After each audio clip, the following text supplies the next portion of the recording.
Martin Bertso, Amona, ume. Amona txinpartarenean dago Marimototx. Sofan eserita Amonaren alboan. Marimototx harrituta dago Amona txinpartari begira. Ez dio begirik entzen, eta halako batean, bota dio bere galdera. Zenbat urte dituzu, Amona? Amona txinpartak hori entzun da? Bai galdera ona. Marimototxek bere behatzei begira kontatzen hasi eta nik 8, baina gehiago nahi. 1, 2, 3, 4, 5, 6, 7, 8, gehiago nahi ditut, Amona. Nik 8 ere bai.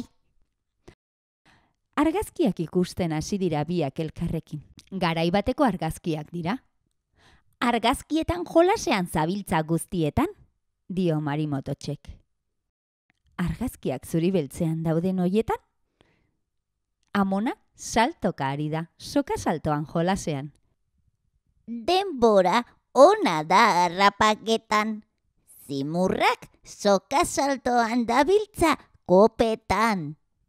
Momentu honetan soka saltoan dabiltzanak Amona txinparta eta Marimototx direla dirudi.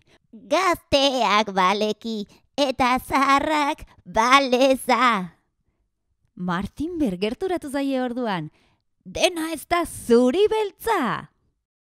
80 urte izanik, umea zora oraindik, esan dio Amona txinpartari.